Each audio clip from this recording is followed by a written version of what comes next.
Merci. Cette étude s'inscrit un peu dans le cadre de notre programme d'action par rapport à tout ce que nous devons faire sur 2015 et 2016. Et l'idée pour nous, avec cette étude, c'est une façon un peu pour nous de participer à la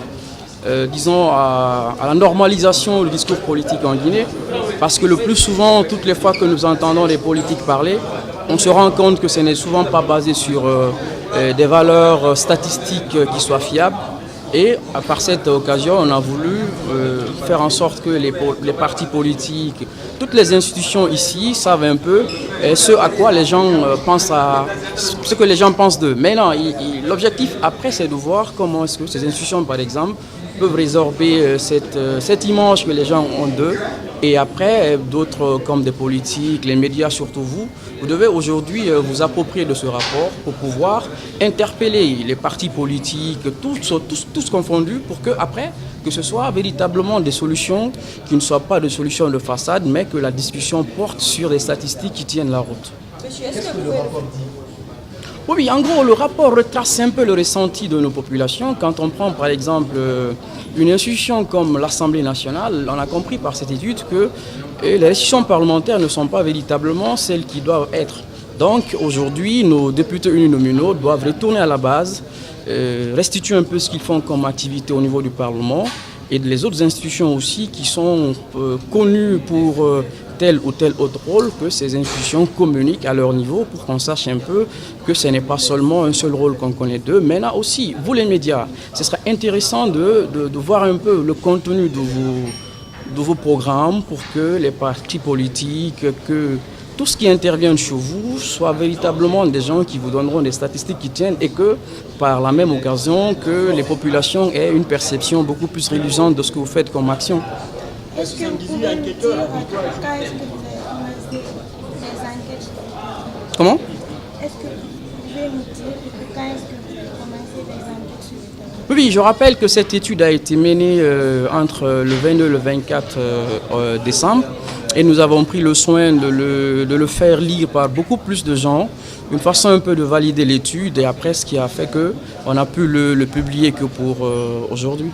Est-ce que quel était le résultat sur Oui, aujourd'hui il est apparu dans cette étude que les partis politiques sont perçus aujourd'hui comme étant ce qui ne participe pas véritablement à la consolidation de l'unité nationale. C'est en quelque sorte, on les interpelle pour leur dire, bon voilà, nous en tant que population, nous voudrons que vous soyez des entités qui participent à notre union.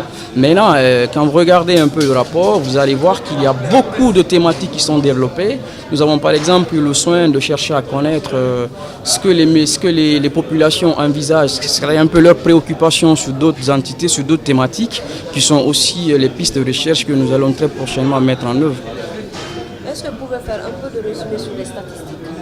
Oui, les stats, quand on prend un peu par rapport à la perception que les populations ont, par exemple des populations, des partis politiques, ou disons de la politique de façon générale, vous allez voir que plus de la moitié des Guinéens aujourd'hui pensent que la politique est importante, et que les médias, disons, sont aujourd'hui véritablement des entités qui participent à la formation de l'opinion publique. Et d'ailleurs, c'est pourquoi ils pensent que les médias doivent aujourd'hui travailler sur leur méthodologie pour qu'ils soient véritablement des entités qui permettent à ce que la redevabilité et les conditions soient les conditions les meilleures pour exiger de nos dirigeants des résultats probants. Donc vous allez voir dans le rapport que nous allons envoyer à tous les médias en détail les statistiques pour que après que vous appropriez des résultats de l'étude pour vraiment mettre la pression sur les partis politiques, sur les institutions et tous vos invités que vous avez souvent dans vos studios.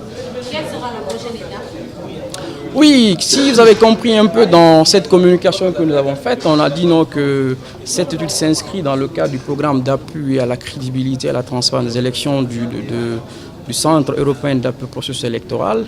Donc les prochaines fois, ce que nous sommes prévus sur le deuxième programme de cet organisme, et après c'est que nous allons faire des études qualitatives pour essayer un peu de valider cette enquête quantitative qui a été faite, et par la suite on va après, en fonction de ce que nous avons eu comme résultat, de développer des actions pour pouvoir résorber tout ce qui a été dit dans ce rapport, qui constitue un peu des freins à la consécration de notre démocratie guinéenne.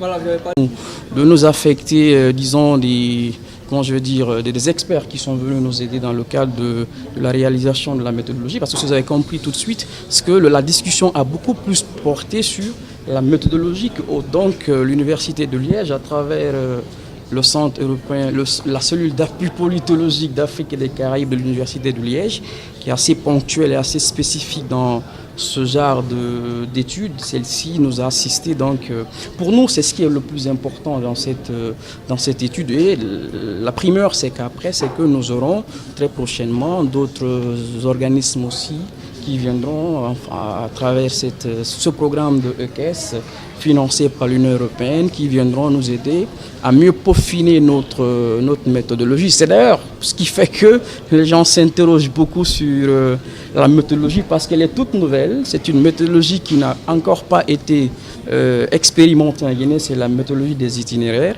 qui, le plus souvent, on a l'impression qu'il faut toujours avoir une méthodologie qui s'établit sur un échantillon probabiliste pour dire que voilà, telle et telle étude peuvent être extrapolées sur l'ensemble de la population.